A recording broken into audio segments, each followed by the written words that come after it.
कानपुर में डॉक्टर शाहीन और डॉक्टर आरिफ की गिरफ्तारी के बाद जांच एजेंसियां अब इस पूरे नेटवर्क की गहराई तक पहुंचने में जुट गई हैं। सबसे गंभीर सवाल यही उठ रहा है कि क्या शाहीन का नेटवर्क कश्मीरी छात्रों तक भी पहुंच चुका था और क्या किसी तरह उनका ब्रेन वॉश करने की कोशिश की जा रही थी। इसी शक के आधार पर अब LIU की टीम ने बड़ी कार्रवाई करते हुए HBTU में पढ़ रहे 52 कश्मीरी छात्रों का पूरा ब्यौरा तलब किया है, जिसके बाद हरकोट बटलर टेक्निकल यूनिवर्सिटी की डीन डॉक्टर वंदना ने मामले पर पूरी जानकारी दी है। सुनिए क्या कुछ कहा है। मैम, कितने बच्चे HBTU में इस समय जो है जम्मू और कश्मीर के पढ़ रहे हैं?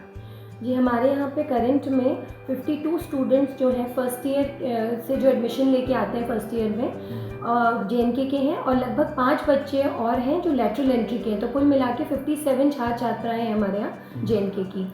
क्या किसी तरह का कोई जांच एजेंसियों की तरफ से कोई डाटा मांगा गया है आप लोगों से? हमारे यहाँ पे जांच एजेंसियों LIU को डेटा दिया गया था, CID को दिया गया था, जिसमें कि बेसिकली उनका सिर्फ हमारे मोबाइल नंबर्स, वो कौन कितने बच्चे हैं उनकी लिस्ट और किस किस ब्रांच में किस ईयर में पढ़ते हैं, इस तरह का डेटा दिया है। अभी कोई जांच एजेंसी यहाँ पर आई है आप लोगों से बात करने की कोशिश की? बेसिकली डेटा ही भेजा था, हम लोगों से डेटा मांगा गया था, तो डेटा हम लोगों ने उनको उपलब्ध करा दिया है। सूत्रों के मुताबिक LIU और ATS दोनों एजेंसियां ये जांच कर रही हैं कि क्या डॉक्टर शाहीन और डॉक्टर आरिफ का किसी भी छात्र से संपर्क रहा है, किस छात्र को कौन प्रभावित करता था, कौन किससे मिलता था, कैंपस में किसके साथ समय बिताता था। इन सभी पहलुओं पर बेहद सतर्कता के साथ पड़ताल शुरू हो चुकी है। जांच एजेंसियों को आशंका है कि पिटबुल मुजाहिदीन की कथित सरगना डॉक्टर शाहीन ने एक ऐसा नेटवर्क खड़ा किया था जिसका उद्देश्य खास विचारधारा फैलाना और युवाओं को धीरे धीरे अपनी तरफ मोड़ना था।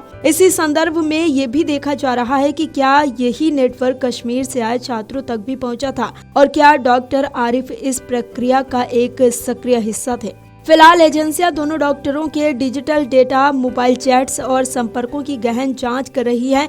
कई नई लीड्स सामने आई हैं जिन्होंने जांच का दायरा और विस्तृत कर दिया है। LIU द्वारा छात्रों का विवरण मांगना भी इसी बड़े ऑपरेशन का हिस्सा माना जा रहा है। जांच अभी शुरुआती चरण में है, लेकिन एजेंसियों के निशाने पर अब पूरा नेटवर्क है और ये पता लगाने की कोशिश जारी है कि कहीं शाहीन का ये मॉड्यूल युवाओं का इस्तेमाल करने की दिशा में तो काम नहीं कर रहा था।